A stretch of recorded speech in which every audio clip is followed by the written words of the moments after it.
Informação especializada, influente e confiável. Podcast MIT Technology Review Brasil.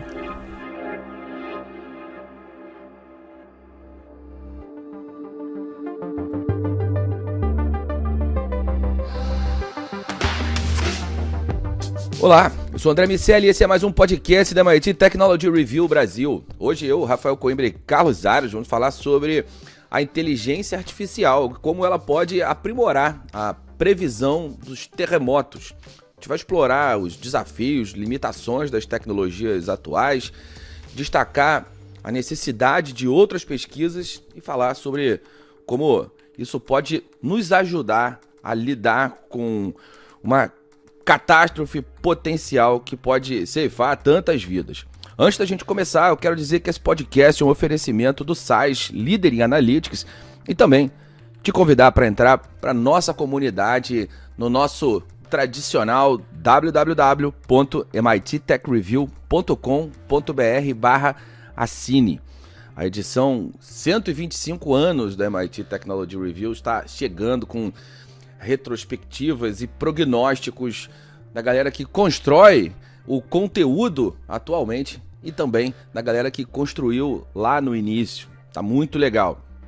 E claro, é só para assinante. Rafa Coimbra, de que maneira a inteligência artificial e as técnicas de machine learning podem revolucionar essa previsão dos terremotos e como é que você enxerga os desafios e limitações do cenário atual?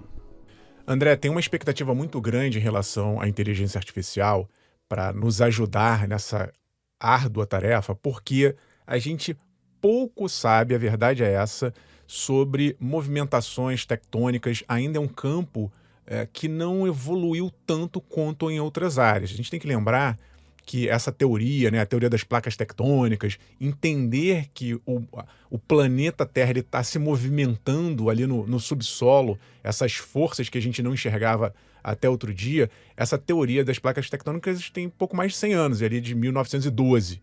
E aí depois é que se começa a estudar, a entender os fenômenos, os terremotos. E a verdade é que é muito difícil, André, a gente conseguir enxergar o que tem no centro da Terra. A gente obviamente sabe hoje do que é composto, o que acontece ali de uma maneira geral, mas prever o que vai acontecer ainda é extremamente difícil. O que a gente consegue hoje, por meio de algumas tecnologias e por meio de estudos, é dar uma previsibilidade a partir do momento em que o terremoto começa. Então, sente-se ali um tremor e algum sensor indica que aquele terremoto ele tem uma magnitude alta, ele vai ter um impacto significativo e, por exemplo, toca um alarme.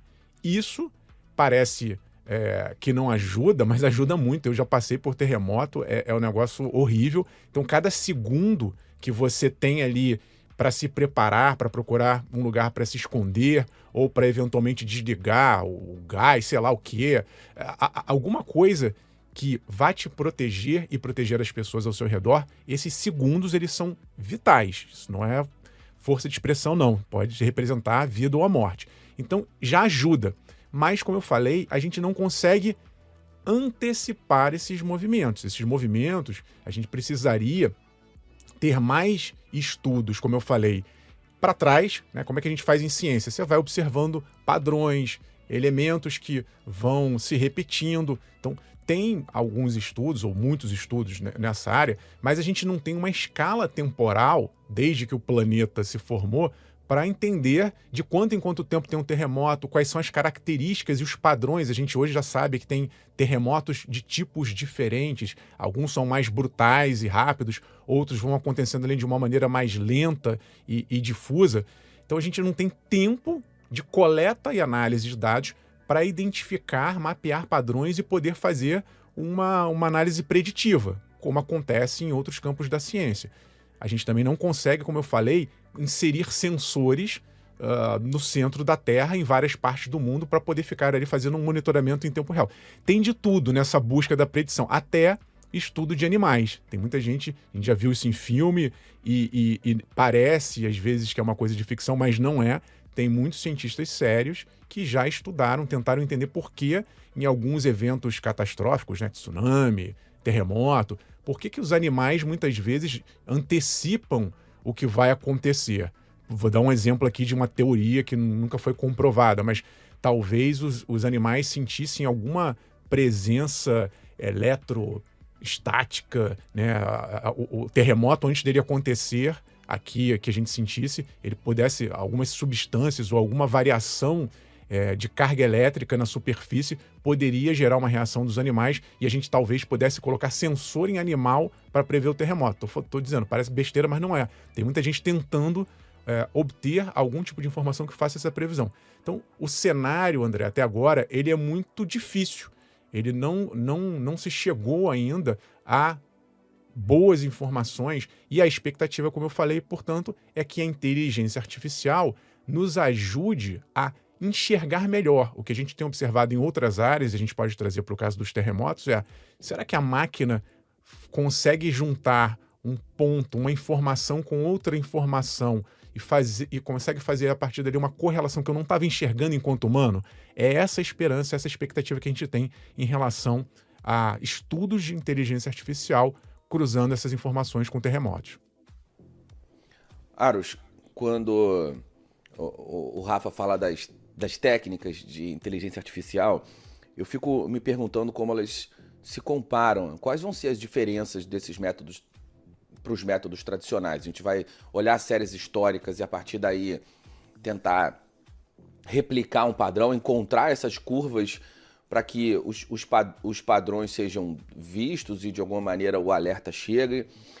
Tem vantagens e desvantagens, a gente vai ficar mais dedicado ao mapa ou ao terreno, sabe? É tentar construir um caminho ou de fato usar a inteligência artificial para observar melhor as variáveis que são muitas, mas estão disponíveis no meio ambiente e a partir daí chegar algumas conclusões. Como você enxerga vantagens e desvantagens nesses métodos?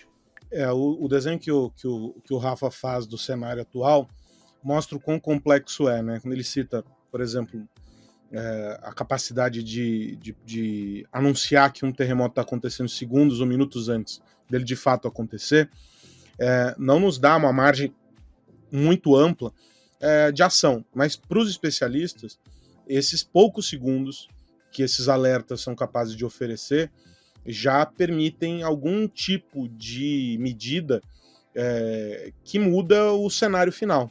Acho que a gente pode citar como exemplo esse terremoto que aconteceu agora no comecinho do ano no Japão, em que o número de vítimas foi menor do que se projetaria em um caso como esse, dada a magnitude, 7 pontos, qualquer coisa, quase 8 pontos na escala Richter, o terremoto, justamente por quê? Porque os sistemas de alerta e o Japão, assim como os Estados Unidos e alguns outros países, já fazem parte dessa rede que usa esses sensores, conseguiram dar conta com alguns segundos de vantagem que aquele terremoto começaria na magnitude que se esperava. Quais os caminhos que os especialistas estão usando? E aí sobram abordagens, né, André, para isso, mas basicamente 2 caminhos. Usando sim, de fato, um aprendizado colecionado com o tempo, para mostrar para a máquina padrões que se repetem, entendendo que há sinais, né? O Rafa cita, por exemplo, os animais como um caso a ser explorado pela ciência, mas mostrando, por exemplo, quais são os sinais que precisam ser observados a partir de sismógrafos, a partir de um sem número de outros dados coletados, ruídos provocados por essas ondas sísmicas, tudo isso é colocado em conta e as máquinas estão gerando versões computadorizadas disso para poder criar modelos para interpretar esses sinais, dizendo que se juntar o dado A com o indicador B com o elemento C, você pode vir a ter um terremoto com a magnitude XPTO. Outros estão criando terremotos em laboratório, justamente para fazer com que esses terremotos indiquem ou simulem a estrutura de uma rocha e faça com que seja possível perceber ali o que acontece quando existe uma deformação. E a partir disso entender quais os sinais que devem ser observados. Uma comparação que pode ser feita aqui nesse caso é com a previsão do tempo, né? Os especialistas, né, os meteorologistas conseguem observar o tempo, os indicadores todos, e a partir disso eles criam modelos que nos ajudam a prever quais condições climáticas vão acontecer. Não é possível ainda hoje fazer isso por meio dos instrumentos que se tem com os terremotos. Mas o que se consegue fazer é entender já a partir de hoje, com segundos do início dos primeiros sinais, qual a intensidade, qual a gravidade daquele tremor. E como um segundo efeito disso, a partir desses estudos e a partir dessas réplicas que são feitas em laboratório, já é possível entender os momentos posteriores aos tremores. Então, os alertas que foram feitos, de novo, nesse caso aqui no Japão, e mesmo naquele da Turquia do ano passado, que foi muito dramático, com milhares de vítimas, o que os especialistas conseguem identificar é o que acontece depois de um primeiro tremor. E conseguem criar perspectivas para como atender a essas situações. E tem um outro fator, e esse talvez fuja um pouco do campo da inteligência artificial, mas ele não pode ser tirado dessa conta aqui, porque essa capacidade de compreensão dos efeitos do tremor, ou seja, da intensidade, tipo de movimentação, quais são os fatores que estimulam, por exemplo, nos Estados Unidos já se sabe, e em outras partes do mundo, que a exploração de petróleo acabou fazendo com que outros elementos se infiltrassem entre as rochas, em camadas bem inferiores, alterando a dinâmica da movimentação da Terra. E isso gera novos tremores. Então, para além desses fatores de causas, o que está fazendo com que se estimule o surgimento de novos tremores, existe uma compreensão maior do que pode ser feito dentro da ciência de materiais para criar estruturas que sejam cada vez mais resistentes e, ao mesmo tempo, cada vez mais maleáveis para suportar esse tipo de condição. E aí, de novo, eu cito aqui o Japão. Estive lendo algumas reportagens depois desse último terremoto, e o que se fala é que a engenharia civil avançou muito, acompanhada da engenharia de materiais, na construção de edificações que resistem a esses tremores, dos mais leves aos mais graves, fazendo com que seja possível hoje ter construções que sejam seguras. Muitas vezes, alguns especialistas orientam que se esteja dentro dessas construções do que fora delas, numa condição de terremoto, porque lá é mais seguro de estar. Então, o conhecimento desses detalhes, de como essas ondas sísmicas, do que essas ondas sísmicas acabam gerando de efeitos a partir do momento em que elas são desencadeadas, geram um entendimento de como a gente age nesses casos para detectar mais terremotos, mas ainda não prevê-los, e também nos ajuda a construir materiais que sejam mais resistentes e ao mesmo tempo mais maleáveis para esse tipo de coisa, ou seja, a compreensão em escala dentro do laboratório e a partir daquilo que se faz no campo permite que a gente consiga entender mais e melhor e como atravessar com o mínimo de vítimas, com o mínimo de danos, esse tipo de episódio. Rafa, eu fico pensando aqui se existem implicações éticas e sociais de uma mudança nesse processo de previsão de terremotos. Como isso afetaria a preparação para esses desastres e as respostas das emergências? Eu acho, André, que a gente está falando aqui também um pouco, tem que falar um pouco de responsabilidade, né? Então, só para pegar esse exemplo que o Aros estava falando do Japão, a gente teve também um outro caso de um outro acidente agora. O Japão, infelizmente, começou o ano aí de uma maneira meio complicada, né? Teve ali um acidente envolvendo 2 aviões que colidiram e teve um grande incêndio, teve mortos, mas impressionantemente a tripulação estava muito bem preparada, os passageiros respeitaram, seguiram os comandos da tripulação e conseguiram escapar, descer ali naquelas escadas infláveis saíram todos ali com vida. Isso só foi possível graças a uma preparação, a uma educação e também, obviamente, a materiais mais resistentes, né? Os aviões, esses de grande porte hoje, têm elementos que retardam o fogo, são mais resistentes a altas temperaturas. Isso, obviamente, esse progresso todo faz com que a gente esteja mais preparado para acidentes de todas as maneiras. Para vir aqui para o Brasil, né, elementos básicos. A gente tem, por exemplo, em algumas cidades do Brasil, as sirenes. Quando está ali o solo, está chovendo muito, está encharcando e está com risco de deslizamento, toca um alarme e a pessoa tem que sair. O que acontece é que muitas vezes as pessoas não querem obedecer, não querem sair de casa. Eu entendo, é óbvio, é a casa, a pessoa pode perder tudo da noite para o dia, mas é preferível perder bens materiais do que perder a vida. Então, é preciso que se siga essas orientações. Tem um SMS que eu recebo quase que diariamente da Defesa Civil, quando tem alerta de pancada de chuva muito forte, pisca um SMS, é geolocalizado. A Defesa Civil sabe onde eu estou, sabe que vai com uma previsão de tempo razoavelmente boa, me alerta e eu tomo as minhas providências de acordo com as informações que eu obtive. Então é muito importante que esses treinamentos,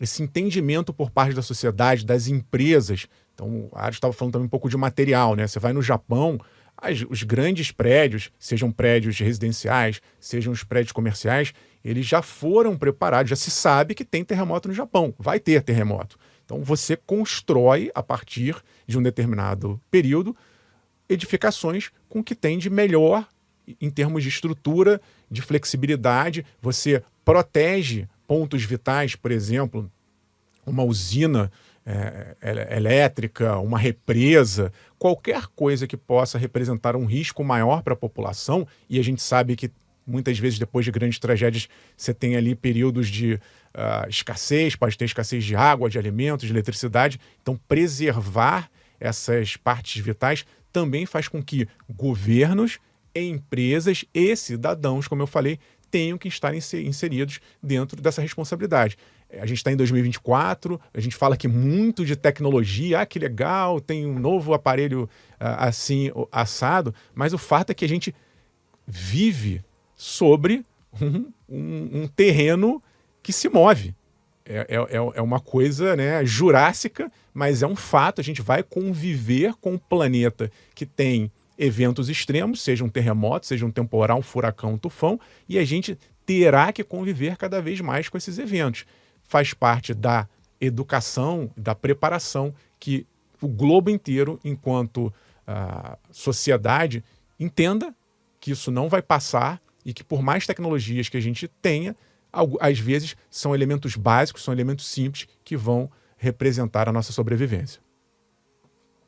Aros, essa comparação com a previsão do tempo pode representar o futuro da previsão de terremotos? Você imagina que vai chegar um momento que esse avanço do uso de inteligência artificial ou nós vamos encontrar tecnologias que permitirão fazer esse tipo de previsão com a mesma precisão que a gente faz em relação ao tempo? Algumas comparações elas são um tanto quanto injustas, e esse talvez me pareça ser um dos casos. Serve como uma referência para a gente entender que é possível fazer projeções. Mas sejamos honestos que saber se vai fazer calor num dia ou não tem um impacto um tanto quanto menor do que a gente atestar se vai ter um terremoto amanhã. Então, a gente, claro, tem situações que a previsão do tempo atua de maneira absolutamente precisa, e é fundamental que assim seja, para a gente poder, por exemplo, no caso dos Estados Unidos, com furacões e etc. Mas ainda assim esbarra em um sem número de fatores que levam à não ocorrência desses fenômenos, né? E é por isso que alguns especialistas, né, alguns geólogos, alguns especialistas em terremotos são muito céticos a usar essa comparação para dizer que não vamos prever terremotos da maneira como fazemos a previsão do tempo, porque são universos distantes. Mas eu acho que a gente pode chegar no limite em que seremos capazes de identificar, da mesma maneira como a gente identifica os sinais que vão nos dar conta se haverá sol, se vai haver chuva, ou se nós vamos ter a ocorrência de um tornado, nós vamos ser capazes de entender o que os diferentes movimentos que a Terra faz podem representar em um futuro. Talvez não com a distância de tempo que a gente consegue, com a antecipação, né, que a gente consegue a previsão do tempo. Hoje é possível, sei lá, projetar 2 semanas, sei lá, 3 semanas. Você tem um olhar bem mais longe para a previsão do tempo. Mas entender os impactos desses fenômenos. É um universo desconhecido. Se não me engano, o túnel mais profundo que se tem notícia, ou buraco, né? Não sei qual o termo correto para isso, mas que se tem notícia, ele é na Rússia e ele não chega à metade do que precisaria ter de distância para a gente alcançar uma camada mais profunda do núcleo da Terra. Então, por um sem número de fatores, não se tem condições para chegar lá. De modo que esse é um universo em que a gente só trabalha por meio de indicadores que estão aqui na superfície. A gente olha muito, muito distante. Mas já é possível, com a evolução das tecnologias, a gente captar cada vez mais dados, a gente colecionar cada vez mais sensores, e a partir do que é captado por cada um desses sensores, a gente diferenciar ruídos, diferenciar movimentações, diferenciar, enfim, materiais e compostos que estão lá embaixo. Eu acho que caminhamos para um universo, e a inteligência artificial, que é o foco dessa nossa discussão aqui, tem permitido, com uma capacidade muito maior, em um tempo muito menor do que os humanos conseguiriam sozinhos, fazer com que esses dados sejam agrupados, compreendidos, analisados e nos oferecendo uma perspectiva mais interessante. Não sei se com a capacidade de projetar, de prever com uma antecipação tão grande, mas com um entendimento muito maior do que cada movimentação significa, indicando que poderemos ter um determinado fenômeno daqui a tanto tempo. Eu acho que caminhamos para isso, é bem possível, já há um otimismo muito grande de parte dos especialistas, óbvio, há céticos em todo cenário, mas já há um otimismo muito grande e eu estou do lado desses otimistas. E eu insisto, não vamos comparar com a previsão do tempo, porque seria injusto até pelo que se tem de maturidade em um território e do que se tem no outro, e porque são dinâmicas completamente distintas, mas a gente pode ter sim essa capacidade, e eu estou do lado daqueles que entendem que isso vai beneficiar muita gente. E se você me permite, quando você diz sobre os efeitos de estudo e sobre a disciplina, o Rafa cita o caso do Japão e etc., eu acho que independentemente do fenômeno, pode ser um terremoto, pode ser um tiroteio numa região absolutamente violenta, pode ser uma inundação numa área em que você tem ali condições para isso, que você tem ao lado de uma represa ou qualquer coisa do gênero. O ponto que faz com que as pessoas, independentemente da nossa capacidade de antever os fenômenos, mas que faz com que as pessoas sejam capazes de reagir a eles de maneira correta, é a educação, e o quanto essas pessoas estão culturalmente preparadas para aquilo, porque o pânico, independentemente do grau de conhecimento que a pessoa tem, o pânico é capaz de tirar você do eixo e fazer com que você não saiba como responder. Então, por mais que você tenha a capacidade de antever, se as pessoas não estão culturalmente preparadas para viver naquela condição, e eu tive a oportunidade nesses dias em que aconteceu o terremoto no Japão, de conversar com brasileiros que moram lá, e ouvi muito isso de vários deles, dizendo da tranquilidade que todos têm para lidar com uma situação como essa, porque desde a escola são educados para como agir. Então, olha, estou dentro do carro, tenho que abrir a porta do carro, tenho que sair, tenho que fazer tal coisa, eu estou em casa, tenho que abrir a porta para a porta não travar.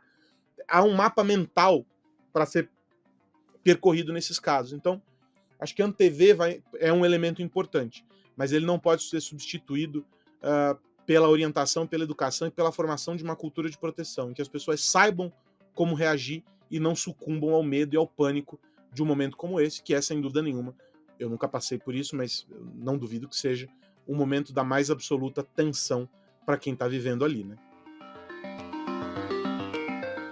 O que mais você precisa saber? É isso. Vamos virar a chave e voltar a olhar para a semana que vai começar agora. Rafa, no que você vai ficar de olho? André, tô de olho na CES 2024. A CES é a mais tradicional, talvez a mais antiga feira de eletrônicos para consumidores do mundo. Existe desde 1967 e ela marca o início do ano trazendo algumas tendências. A gente vai ver muitos produtos, óbvio, já digo de cara, tem muita coisa ali que nunca sai do papel, é mais para usando aqui o bom português, para que as empresas tirem onda, elas chamam a atenção com alguns produtos que são só para demonstração, mas acabam não fabricando, mas obviamente acaba sendo um guia, uma referência do que vem pela frente. Geralmente tem muita coisa bacana no campo das TVs, as tecnologias das TVs evoluíram muito nos últimos anos, então volta e meia aparece, seja uma tela que seja mais flexível, ou a resolução que acaba melhorando a nossa percepção, a nossa experiência de ver as TVs. Existe uma expectativa para as TVs que são desconectadas, TVs que você não precisa de tanto cabo, é um desafio ainda a ser resolvido. O que a gente também observou nos últimos anos é que algumas montadoras acabaram aproveitando a CES também para mostrar carros. Tem muitos carros conceito, mas também tem carros que realmente vão ser fabricados. E aí, obviamente, a gente está aqui numa aposta muito grande de uma tendência forte, que são dos veículos elétricos. Não acho que vai ter nada de veículo autônomo. Deu uma esfriada esse tema, apesar de ter ainda desenvolvimento. Mas as montadoras tiraram um pouco o pé do acelerador nesse quesito. Outra coisa que a gente também não deve ver tanto é celular. A gente viu que a E3, né, a maior feira de equipamentos móveis, de celulares do mundo, acabou, encerrou essas atividades, e o que a gente observa é que as empresas de telefonia elas têm feito seus próprios eventos. Então a Samsung vai fazer também na semana seguinte o lançamento dos seus aparelhos. Cada uma está correndo para um lado, é pouco provável que a gente veja algo de celular. O que eu acho que realmente vai pegar, André, e aí vai estar espalhado por tudo que é tipo de equipamento, é a inteligência artificial. E aí não estou falando aqui de inteligência artificial, programação, software, algo como o ChatGPT. Eu estou falando também de IA com hardware. Então, novos equipamentos, novas placas, novos chips que são feitos exclusivos para trabalhar dentro dos equipamentos. Pode ser talvez até de um celular, mas provavelmente a gente vai ver notebook, a gente vai ver desktops que já estejam com inteligência artificial aplicada ali. Só para dar um exemplo, nessa semana aqui que a gente está conversando, a Microsoft acabou de lançar que vai mudar o teclado. É a primeira vez que eles fazem uma mudança desde 94. Vai ter um botão lá, né? Tinha aquele botão Windows que eles colocaram para você ligar e dar o start lá no equipamento, e agora vai ter um botão de IA.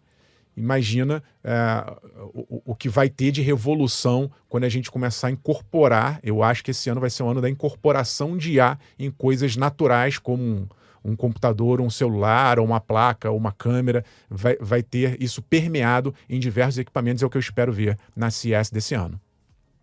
Carlos Aros, e você? Vai ficar de olho em quê? Eu quero chamar a atenção, a gente vive falando do que é feito lá fora, e aí quando essas coisas acontecem, a gente tem que dar visibilidade. Quero chamar a atenção para um estudo coordenado pelo professor Andrei Espósito, ou Exposito, da Unicamp, Universidade de Campinas, ou seja, um conhecimento que está sendo desenvolvido aqui por profissionais brasileiros, que é o desenvolvimento de um exame que seja mais preciso para a identificação e para a prevenção de infartos. A gente sabe que essa é uma causa de um número considerável de mortes anualmente, na casa aí, das 400 mil mortes por ano, segundo o Ministério da Saúde, e é causado pela formação de placas de gordura nas artérias e etc. E aí, o que essa pesquisa que foi divulgada pela Unicamp faz é identificar o acúmulo de placas de gordura nas carótidas e nas artérias que levam sangue ao cérebro, com base em inteligência artificial. Então, é possível identificar de maneira precoce a formação dessas placas de gordura usando um equipamento que está disponível já nos hospitais, que é o ultrassom. Ou seja, associando uma tecnologia que já está lá, está disponível em praticamente todos os hospitais e laboratórios, a um modelo de inteligência artificial, você consegue identificar a formação dessas placas em estágios iniciais. Ou seja, o médico é capaz de iniciar um tratamento impedindo ou reduzindo o risco de uma complicação cardiovascular que leve a um infarto.